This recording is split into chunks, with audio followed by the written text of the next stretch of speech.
First, you form your habits, then your habits form you. Listen to me closely. I want you to look at your life right now, not the life you're pretending to have on social media, not the life you tell your neighbors about, but the real one. The one that stares back at you in the mirror at 200 a.m. when the house is quiet and the distractions are gone. Are you happy? Are you truly, deeply satisfied with the direction you're heading? Most people are walking around like they have 1,000 years to live. They're coasting. They're waiting for a sign or a lucky break to change their circumstances. But I've come to tell you that hunger doesn't wait for luck. Success isn't a lightning bolt that strikes the chosen few. It is a slow cooked meal prepared in the kitchen of your daily routine. I remember sitting on a floor with no furniture, wondering why life was hitting me so hard. I thought it was the economy. I thought it was my background. I thought it was because I didn't have the right connections. But then a mentor looked me in the eye and said, "Les, you don't get in life what you want. You get in life what you are. And what you are is the sum total of what you do when nobody is watching. If you want to change your harvest, you've got to change the seeds you're planting every single morning. The architecture of the soul, the invisible foundation of greatness, you have to understand that your life is not an accident. It is not a series of random events that just happen to land on your doorstep. Your life is a physical manifestation of your most practiced patterns. I want you to look at a massive skyscraper for a moment. When you walk down the streets of a big city and you see those buildings reaching up to touch the clouds, you're looking at the result of an invisible architecture. Long before the glass was polished, long before the lights were turned on, there was a deep, silent, and often dirty process of digging into the earth to lay a foundation. If that foundation is weak, the building is just a temporary monument to failure. Your habits are that foundation. They are the architecture of your soul. Most people are trying to build $1 billion life on a 10-cent foundation of lazy habits, and they wonder why everything keeps crumbling the moment a little wind blows. I want you to really think about the word habit. We treat it like a light word, but it's a heavy one. A habit is something you do so often that it becomes who you are. It's an automated response to life. When you wake up in the morning and the first thing you do is reach for your phone to see what everyone else is doing, you are practicing the habit of being a spectator in your own life. You are literally training your brain to care more about other people's highlights than your own mission. You are building a soul that is reactive instead of proactive. You're becoming a consumer instead of a creator, and I'm telling you, you can't get to where you want to go by being a professional consumer of other people's dreams. You've got to start designing the internal blueprints that demand greatness from you every single day. Think about the discipline it takes to be truly hungry. When I say, you've got to be hungry, I'm not talking about a stomach ache. I'm talking about a spiritual craving for more. But hunger without a habit is just a wish. It's a fantasy. You can want to be successful all day long. You can dream about the cars and the houses and the impact, but if your daily architecture is built on procrastination, you are essentially building a house of cards. The habits of the soul are the things you do when no one is watching. It's the extra hour of study when your eyes are burning. It's the choice to speak words of power over yourself when your bank account is empty. It's the relentless pursuit of improvement in the dark so that you can shine in the light. I remember times when I felt like I was losing my mind, when it felt like the world was closing in on me. I realized that the only thing that kept me from falling apart was the structure I had built within myself. I had to train myself to have the habit of belief. Belief isn't a feeling, it's a practice perspective. You have to practice seeing the opportunity in the opposition. You have to practice seeing the lesson in the loss. That is a habit. If you have the habit of looking for what's wrong, you will always find it. But if you build the architecture of a winner, you start looking for the how instead of the why me, you start realizing that you are the architect of your destiny, you hold the pen, you draw the lines, you decide how high the ceiling goes. Most people live their lives by default. They get up, they go to a job they don't like, they hang out with people who don't challenge them, and they go to bed only to do it all over again. That is a habit of mediocrity, and mediocrity is a slow death. It's a quiet tragedy. But you are not most people. You have something special within you. You have greatness, but that greatness is trapped behind the walls of your old, tired habits. You've got to tear down the old building to make room for the new one. You've got to be willing to destroy the version of yourself that is comfortable with good enough. You've got to be willing to undergo the painful process of digging deep, clearing out the rubble of excuses and pouring the concrete of discipline. It's about the vital seconds, the moments between the thought and the action. When the alarm goes off, there's a second where you decide, am I the person who hits snooze or am I the person who attacks the day? That 1 second repeated 365 times a year determines the architecture of your entire year. If you win that second, you win the hour. If you win the hour, you win the day.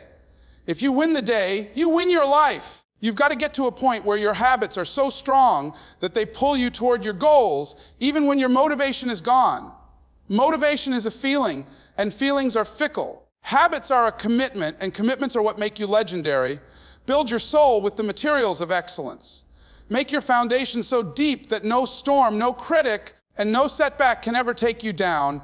You are the architect. Now, get to work. The war in the mind, mastering the internal dialogue of success. Listen to me, because this is where the real battle is won or lost. You can have the best shoes, the best suit, and the best business plan in the world, but if your mind is a minefield of self-doubt, you aren't going anywhere. There is a continuous, never-ending conversation happening inside your head from the moment you open your eyes until the moment you close them at night. For most people, that conversation is a disaster. It is a habitual loop of, I'm not good enough. What if I fail? And what will they think of me?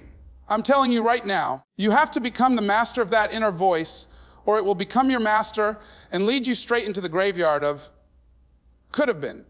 Your mind is the most powerful tool in the universe, but it is also a creature of habit. If you have spent 40 years telling yourself that you're just a kid from Liberty City, or that you're not a math person, or that people like us don't get ahead, you have built a mental prison with bars made of your own words. You have to understand that the subconscious mind does not argue with you. It doesn't check to see if what you're saying is true or false. It just takes orders. If you feed it trash, it will produce a trashy life. If you feed it fear, it will paralyze your hands when it's time to work. You've got to develop the habit of mental watchfulness.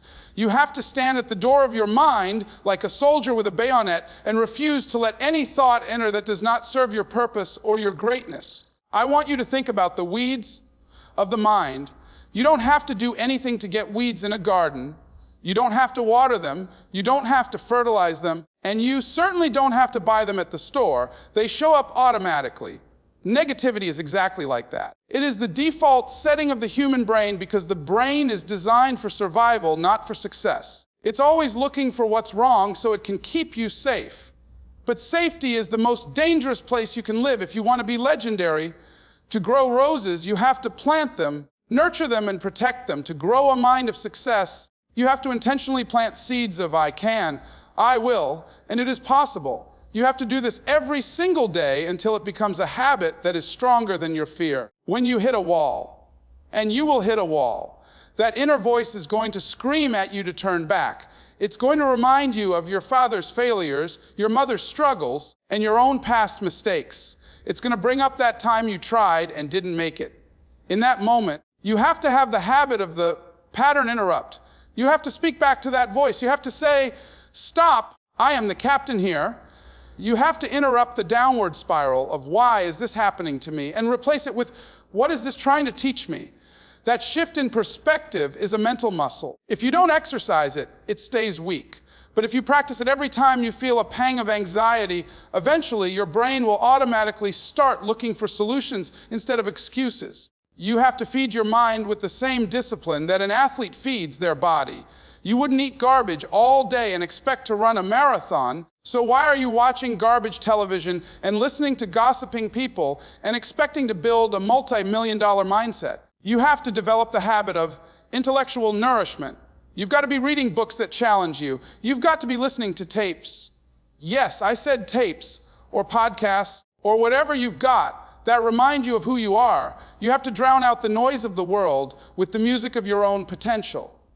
If you don't fill your mind with the good, the clean, the powerful, and the positive, the world will fill it with the dark, the dreary, and the defeated. This war is won in the quiet moments. It's one when you're driving to work and you choose to recite your affirmations instead of listening to the news about the latest crisis. It's one when you're lying in bed and you choose to visualize your success instead of rehearsing your worries. You have to get to the point where your faith is so loud that you can't even hear your fears. You have to develop a winner's vocabulary. Stop saying, "I'll try," and start saying, "I'm committed." Stop saying, "if it happens," and start saying, "when it happens."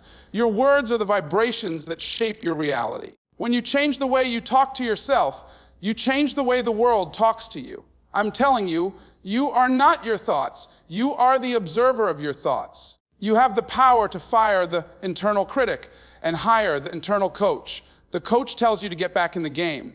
The coach tells you that you've got the heart of a lion. The coach reminds you that you were born for this. You have to make it a habit to listen to that coach. You have to make it a habit to believe in yourself, even when nobody else does. Because if you don't believe in you, it doesn't matter who else does. But if you do believe in you, it doesn't matter who else doesn't. This is your mind. This is your kingdom. Take the throne. You have greatness within you, but you've got to think like a giant before you can walk like one. The company you keep, the law of quality proximity, you have to be very careful about who you allow in your space. Most people are walking through life with emotional hitchhikers. People who are going nowhere, doing nothing, and want you to join them for the ride. I've said it before, and I'll say it again. If you run with the lame, you will eventually develop a limp. It is a fundamental law of the universe that you become a reflection of the 5 or 6 people you spend the most time with. Your habits, your vocabulary, your income, and even your level of ambition are being dictated by your social circle. If you are hanging out with 9 broke people, you are bound to be number 10. Not because you aren't talented, but because you have developed the habit of comfort associations. You have chosen people who make it easy for you to stay exactly where you are. You see, growth is uncomfortable. It's painful to stretch. It's scary to step out into the unknown. And when you start to grow, the people who aren't growing will try to pull you back. Not always because they hate you, but because your progress acts as a mirror that reflects their own stagnation. They'll say, "Why are you working so hard?" Or "You've changed." Or "Don't forget where you came from." But I'm telling you, you have a responsibility to leave where you came from. If where you came from is a place of lack and limited thinking, you need to develop the habit of aggressive auditing. You need to look at your friendships and ask, is this person a fountain or a drain? A fountain pours life into you. A drain sucks the energy right out of your soul. You cannot afford to have drains in your life when you are trying to build a dream. This isn't just about being nice. This is about survival. You need to be around people who play the game at a level that makes you feel a little bit embarrassed about your current results. You need to be the small fish in a big pond for a while. If you are always the smartest person in the room, you are in the wrong room. You have to develop the habit of seeking out quality proximity. You've got to find the people who speak the language of it's possible. You need to be around people who don't talk about other people, but talk about ideas. People who don't complain about the government or the weather, but talk about strategies for world or industry domination. When you change your environment, your normal changes. If everyone in your circle thinks a 100,000 year is a bad month, you will eventually start thinking that way too. Your mind will expand to match the container you put it in. I remember when I was starting out, I had to make some very difficult decisions. I had to stop going to certain parties. I had to stop taking certain phone calls. I had to distance myself from people I had known my whole life because I realized they were committed to their excuses and I was committed to my hunger. It was lonely for a while. But let me tell you something, it's better to be alone and headed in the right direction than to be in a crowd headed toward a cliff. You have to have the courage to stand alone until you find your tribe. And when you find them, you hold on tight. You cultivate those relationships with the habit of mutual uplift. You check in on each other. You hold each other accountable. You don't let your friends play small. If your friend has a big dream, you don't tell them to be realistic. You ask them, how can I help you get there? Most people have a habit of social convenience. They are friends with people because they went to school together or because they work in the same office. But as you grow, you must transition to intentional association. You have to choose your friends like you choose your investments. Is this person adding value to my life? Am I adding value to theirs? If the answer is no, you have to have the terminal courage to cut the cord. You can't fly with eagles if you're busy scratching with turkeys. Turkeys will tell you all the reasons why you can't fly. They'll tell you about the wind and the hawks and the altitude. But eagles don't talk, they just soar. They seek the high places. They look for the storms because they know they can use the wind to lift them even higher. You've got to develop the habit of mentorship seeking. You need to find someone who is where you want to be and offer to serve them. Don't ask for a handout, ask for a lesson. Most people are too proud to admit they don't know the way, but the habit of humility, the habit of being a student, is what leads to mastery. When you surround yourself with mentors and high achievers, you start to pick up their success scent. You start to see how they handle pressure, how they manage their time, and how they treat people. That proximity is more valuable than any university degree.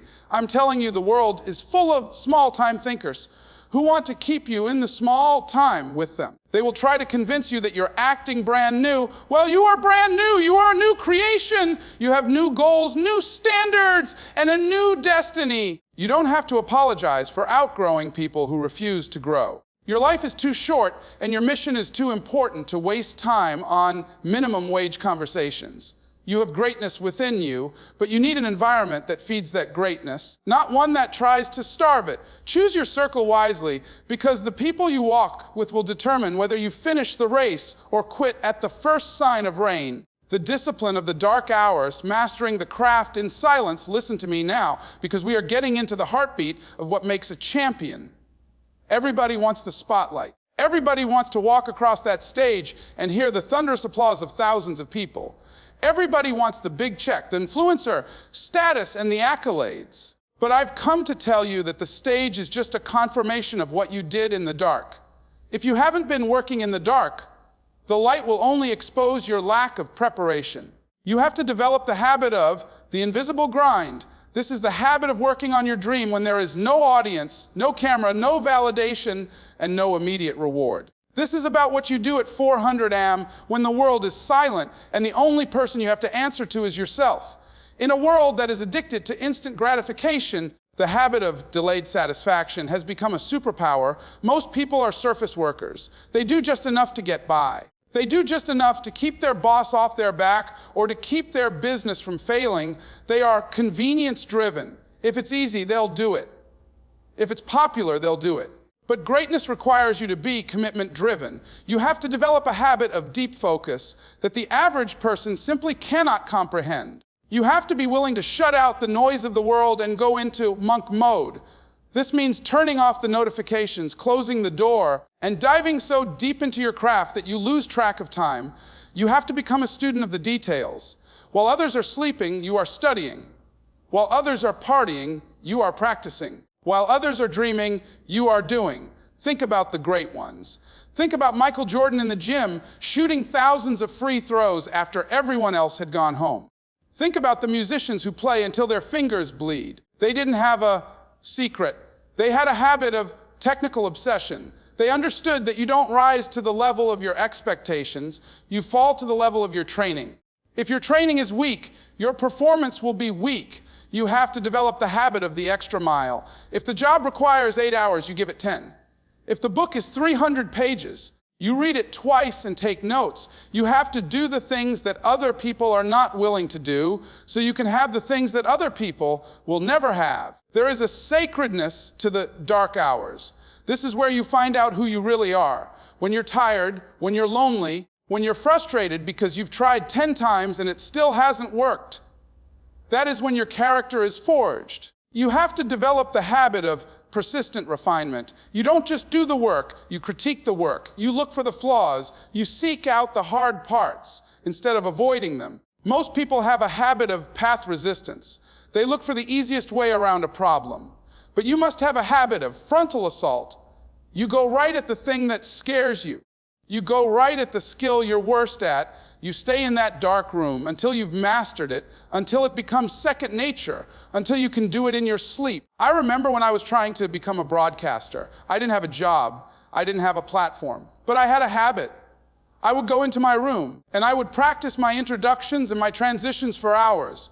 I would record myself on a little tape deck and listen back to it. I would mimic the greats. And then I would find my own voice. People thought I was crazy. They'd walk by my door and hear me talking to an imaginary audience. But I wasn't talking to the walls. I was talking to my future. I was building the muscles I would need when the opportunity finally showed up. Because let me tell you something, it's better to be prepared for an opportunity and not have one than to have an opportunity and not be prepared. Your dark hour habits are your insurance policy against failure. You have to fall in love with the process, not just the result. If you only love the trophy, you'll quit when the training gets hard.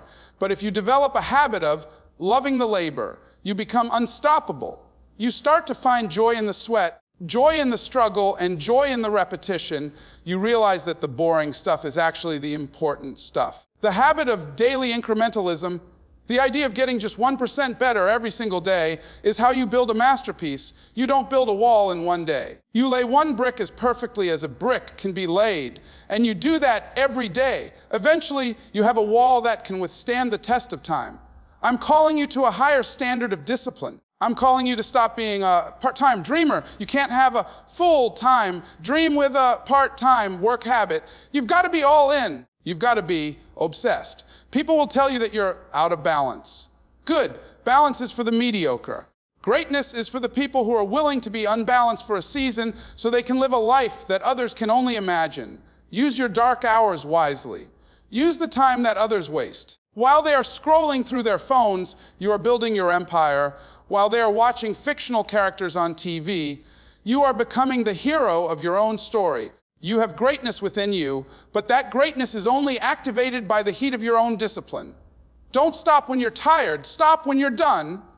The resurrection of resilience. The habit of bouncing back. Listen to me, because this is the part of the journey where most people give up their ghosts. They have the dream, they have the architecture, and they even start doing the work in the dark, but then life happens. And when I say life happens, I mean life is going to sneak up behind you and hit you with a metaphorical 2x4. You are going to get knocked down. You are going to face moments that are so heavy, so painful, and so seemingly unfair that you will want to crawl into a hole and never come out. But I want you to understand that resilience is not a personality trait.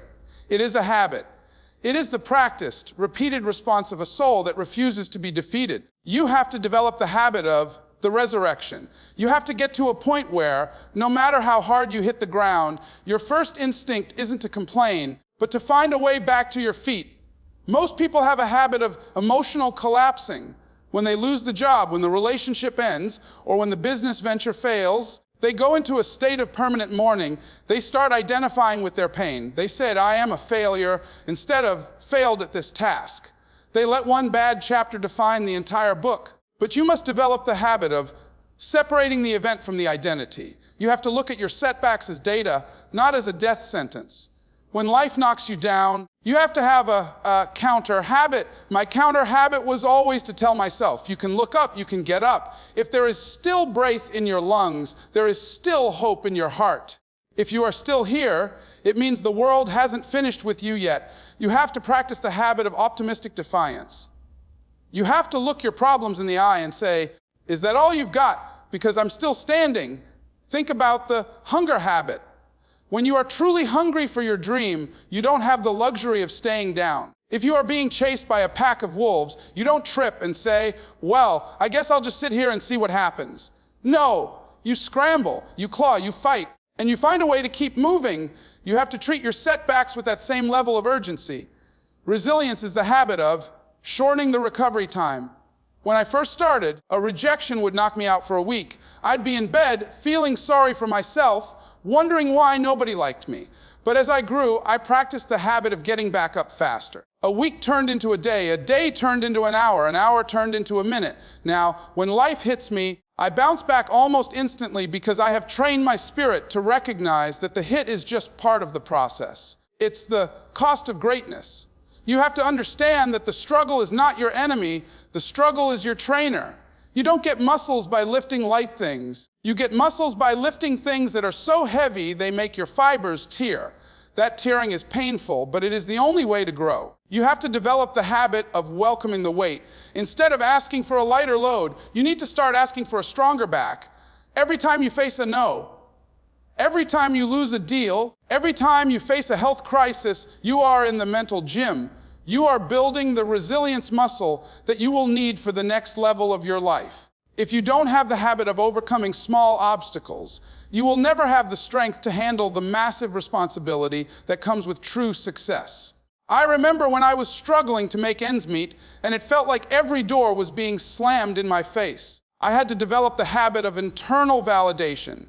I couldn't wait for the world to tell me I was good. I had to tell myself. I had to practice the habit of self-encouragement.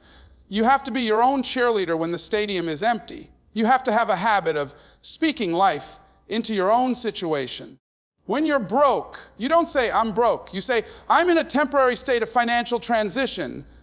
When you're lonely, you say, I'm in a season of focused preparation. The way you label your struggle determines how long you stay in it. Develop the habit of using resurrection language. Talk like a winner even when you're losing, and eventually your reality will have no choice but to catch up with your words. There is a legendary power in the habit of one more time. When you've done everything you can, and you've exhausted all your resources, and you feel like you can't take another step, that is the moment when the miracle happens. But the miracle only happens for the person who has the habit of saying, I'll try one more time, one more phone call, one more application, one more speech, one more day of grinding. Most people quit when they are 3 feet from gold. They quit right at the moment when the breakthrough was about to happen.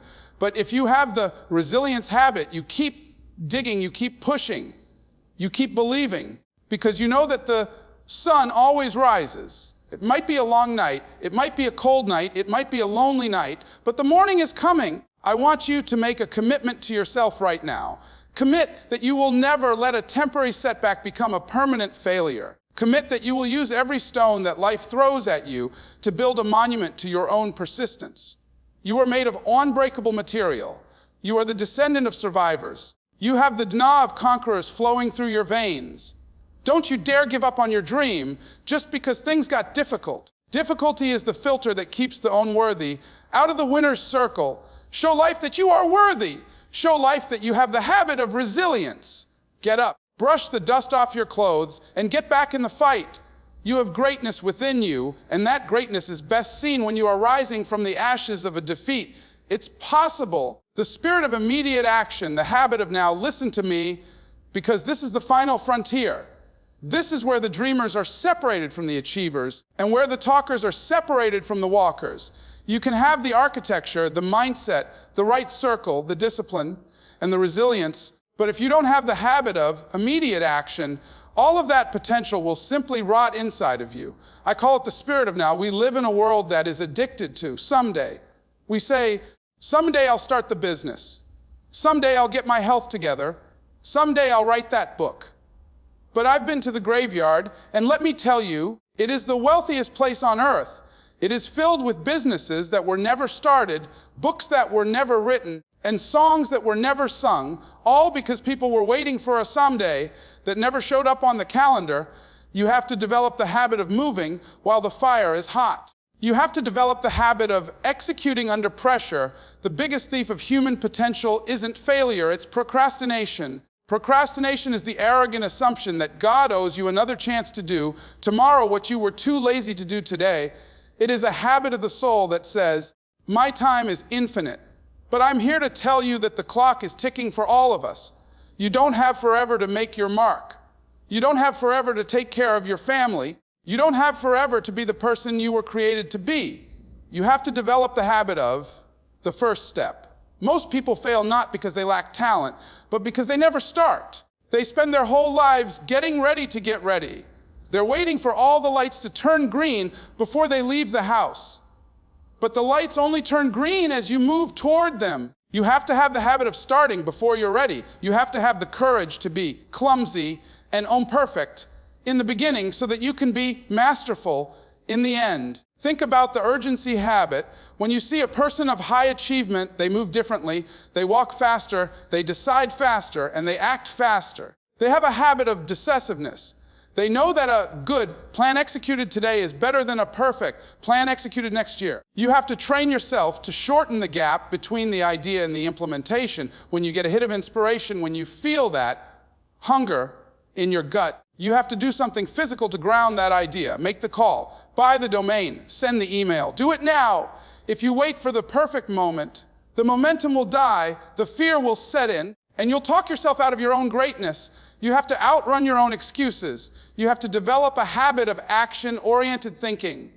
Instead of asking, what if it goes wrong? Start asking, what is the first thing I can do right now to make it go right? I remember sitting in my office, staring at the phone, knowing I needed to call people to book speaking engagements. I was terrified. I had a habit of planning to call instead of actually calling. I would organize my desk. I would sharpen my pencils. I would drink another cup of water. I was doing everything except the one thing that would move the needle. I had to break that habit with a shock to the system. I told myself, Liz, you are not allowed to leave this chair until you talk to 10 people. I had to force the habit of the finish line. You see, many people are great starters, but poor finishers. They have a habit of getting 80% of the way there and then quitting when the novelty wears off. You must develop the habit of completion. You have to be the person who follows through until the job is done, the deal is signed, and the result is in the bag. The habit of no is about respecting your own life. When you delay your dreams, you are essentially saying that your dreams don't matter. You are saying that your comfort today is more important than your legacy tomorrow. But when you move with urgency, you send a signal to the universe that you are serious. You start to attract opportunities that don't come to people who are waiting and seeing. The world makes way for the person who knows where they are going and is moving toward it with everything they've got. You've got to get aggressive with your goals. You've got to have a habit of total immersion. Don't just dip your toe in the water. Jump in, get your hair wet, get dirty. The people who win are the ones who are willing to get in the arena and get their hands stained with the blood and sweat of effort, while the timid souls sit in the stands and watch. I want you to look at your to-do list and find the thing that scares you the most. That is the thing you must do first. Develop the habit of eating the frog. Do the hardest, most uncomfortable task the moment you wake up. When you win that first battle, you gain a momentum habit that carries you through the rest of the day. You start to feel like a conqueror. You start to realize that the things you were afraid of were just shadows.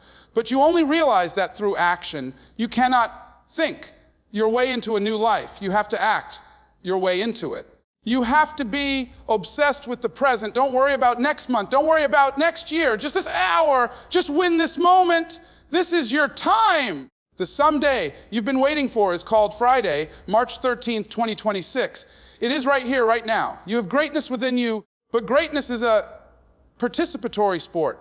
You can't win if you're not on the field. You can't score if you don't take the shot. So, what are you waiting for? Stop making excuses. Stop telling yourself stories about why you can't. Stop being your own biggest obstacle. Take the leap. Make the move.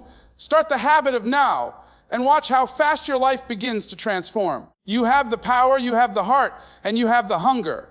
Now, go out there and take it. It's your turn.